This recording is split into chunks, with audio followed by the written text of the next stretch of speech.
Hello friends, welcome back to my channel. Today we will study question number 1 of exercise 2.2. To see question number 1, find the zeros of the following quadratic polynomials and verify the relationship between the zeros and coefficients, right? To see fourth part of first question, quadratic polynomial 4u square plus 8u, right? Then see how to solve it. First we will find zeros from this equation, right? And this is in the form ax square plus bx plus c. Here a is 4, b is 8 and c is 0. Nothing at constant place, right?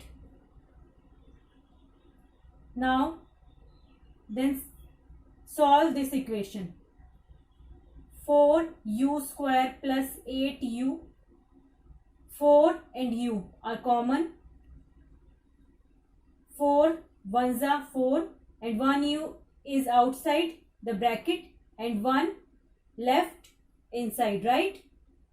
Plus 4 twos are 8 and 1u outside. It is common. Now we will find zeros. 4u is equal to 0 and 1u plus 2 is equal to 0, right? From here we will find out u. U is equal to, here 4 multiply u. When 4 go to the other side of the equal sign, okay, it will become divide. Multiply becomes divide. U is equal to 0, right? From here we will also get u. See how? U is equal to, here 2 is with plus sign. When it go to the other side, it will become minus 2, right? So from here we get u is equal to minus 2. Then we have zeros. 0 and minus 2, right? We will apply these zeros here to find out the relationship between zeros and coefficients. See how? Sum of zeros. 0 plus. Sum means plus. And this is minus 2. So we will keep it in the bracket. Minus 2, right? Is equal to. See here, minus coefficient of u. Minus coefficient of u. Yani u ka coefficient is 8. We can also say it as b. Because here b is 8. Right? We can use this in place of this also. Right? So see, minus coefficient of u. Coefficient of u is 8. And minus we take from formula. See, 8. Right? Upon. What is a? A is 4. We keep it here, right? Now we solve. 0 plus minus minus. 0 minus 2 is minus 2 is equal to 4 ones are 4 twos are 8. It is minus 2. Hence LHS is equal to RHS. Right? Like this we also solve this, right? To see product of zeros. 0 product means multiply minus 2, right? Is equal to constant. What is constant term? Here constant is nothing. It means 0. Right? And what is a? A coefficient of u square. It is 4. Right? So 0 multiplied by any number comes 0. Is equal to 0 divided by anything is 0. Right? So LHS is equal to RHS. Hence, we verified the relationship between zeros and coefficients, right? Question 1 का fifth part कर लेते हैं. चलिए, t square minus 15, right? सबसे पहले ये जो 15 है इसको मैं स्क्वायर में बदल लेती हूँ। तो जैसे कि मैं आपको पहले भी बता चुकी हूँ कि जैसे कि देखिए हम रूट सॉल्व करते हैं, ठीक है। जैसे रूट में कोई नंबर है, फॉर एग्जाम्पल √2 है और √2 को √2 से इटसेल्फ में मल्टीप्लाई कर रही हूँ, यानी सेम नंबर्स हैं रूट्स के अंदर, राइट। तो रूट के बाहर क्या नंबर आएगा? अगर दो नंबर एक जैसे हैं रूट के अंदर तो रूट के बाहर वो विदाउट रूट सिंगल नंबर आ जाएगा, राइट। फॉर एग्जाम्पल 15, अब 15 है, अब 15 को मैं किस तरह से लिख सकती हूँ? √15 मल्टीप्लाई √15, तभी तो बाहर 15 आएगा ओनली, विदाउट रूट क्या आएगा बाहर? 15, ठीक है। तो देखिए इसको इस तरह से लिख सकते हैं, यानी 15 को हम √15 इंटू √15 लिख सकते हैं। तो सी माइनस 15 को मैं क्या लिख सकती हूँ? √15 इंटू √15 या √15 का होल स्क्वायर, राइट। अब देखिए आपको लग रहा होगा पता है ये कौन सा फॉर्मूला बन रहा है? a² माइनस b² वाला फॉर्मूला बनता है, जिसको ओपन करके क्या होता है, एक बार ये दोनों के दोनों टर्म्स प्लस में आ जाती हैं और एक बार ये दोनों के दोनों टर्म्स माइनस में आ जाती है, ठीक है। तो यहां देखिए a क्या है? a है हमारा t एंड b क्या है हमारा? √15, ठीक है। तो देखिए इसको सिंप्लीफाई करके कैसे बनता है इस फॉर्मूले की फॉर्म में? t plus √15 and t minus √15, right. यहां से देखिए जीरोस बनाएंगे अब हम, तो t plus 15 t plus √15 is equal to 0 and यहां से t minus √15 is equal to 0। यहां से t आ जाएगा माइनस √15 और यहां से t आ जाएगा 15, माइनस वाला दूसरी साइड गया इक्वल टू के तो प्लस में बन जाएगा और यहाँ पे प्लस वाला दूसरी साइड गया इक्वल टू के तो माइनस बन जाएगा, ठीक है। इसके बाद सम ऑफ जीरोस अब हम निकालेंगे हम, तो ये जीरोस हैं हमारे, ठीक है। तो माइनस √15 प्लस सम लगाना है प्लस 15, ठीक है, is equal to minus b क्या है हमारी, या फिर माइनस कोफिशिएंट ऑफ t क्या है हमारा। इक्वेशन देखिए हमारी इक्वेशन कहां पे बनी है? इक्वेशन हमारी थी ये, ठीक है। तो कोफिशिएंट ऑफ t क्या है? t का कोई कोफिशिएंट नहीं था, ठीक है। अगर इसको इस फॉर्म में हम देखें तो ये था ax² और प्लस कांस्टेंट c की टर्म में ओनली, यानी यहां पे b कुछ भी नहीं था, ठीक है।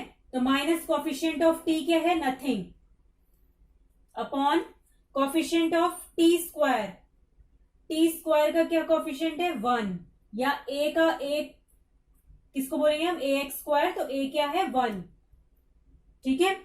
यहां से देखिए √15 माइनस में, √15 प्लस में, ये कैंसिल हो जाएंगे, 0 आ गया, is equal to 0 divided by anything is 0, तो LHS is equal to RHS हो जाएगा, राइट। इसी तरह से प्रोडक्ट ऑफ जीरोस क्या होता है? तो देखिए जीरोस ये है minus √15 multiply √15 is equal to constant. अब देखिए कांस्टेंट क्या है हमारा? -15 है, तो उसकी जगह हमने -15 पुट कर दिया। कोफिशिएंट ऑफ t² या a वो क्या है? 1, ठीक है। अब देखिए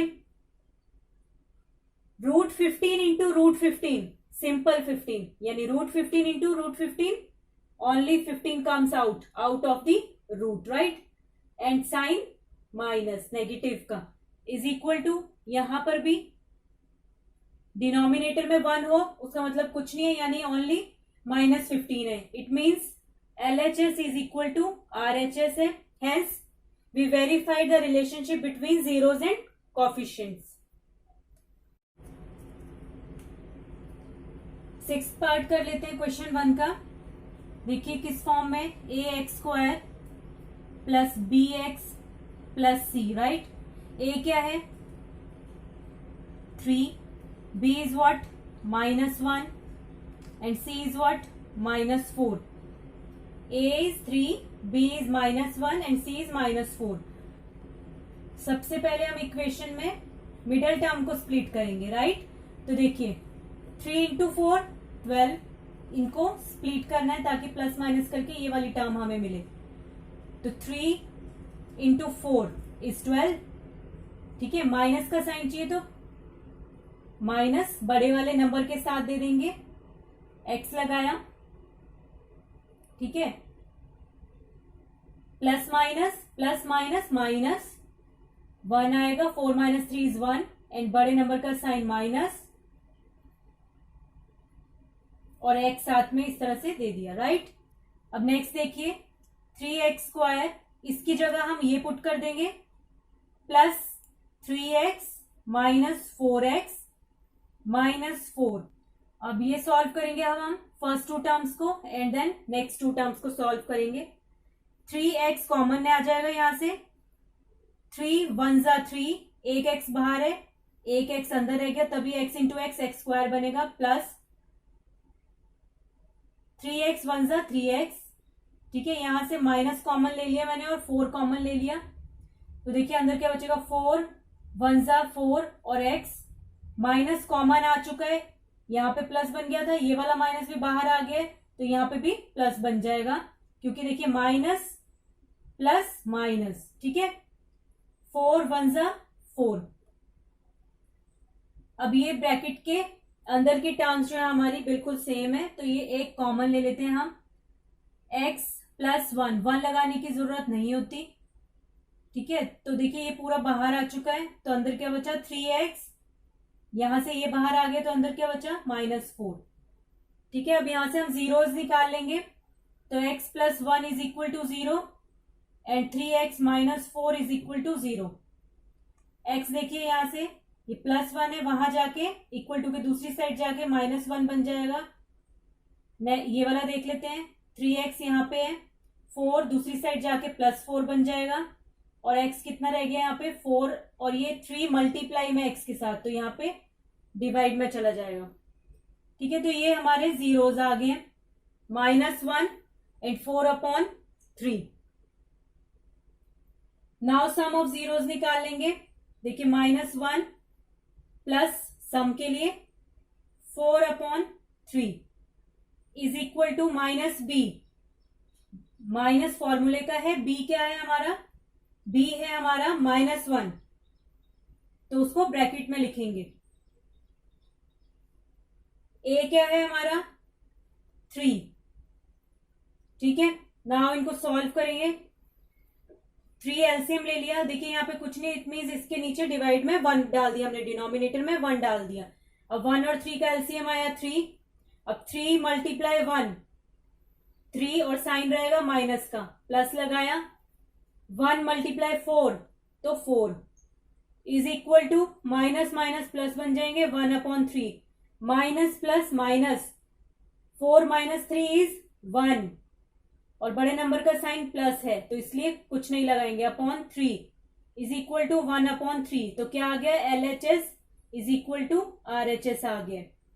इसी तरह से यहां से प्रोडक्ट निकाल लेंगे हम, प्रोडक्ट में देखिए प्रोडक्ट ऑफ जीरोस है -1 multiply 4/3 is equal to C क्या है हमारा -4 अपॉन A क्या है हमारा 3, डिनोमिनेटर में 1 लगा लिया, -1 multiply 4 -4 1 3 = 3 is equal to -4/3, LHS is equal to RHS। Hence we verified the relationship between zeros and coefficients.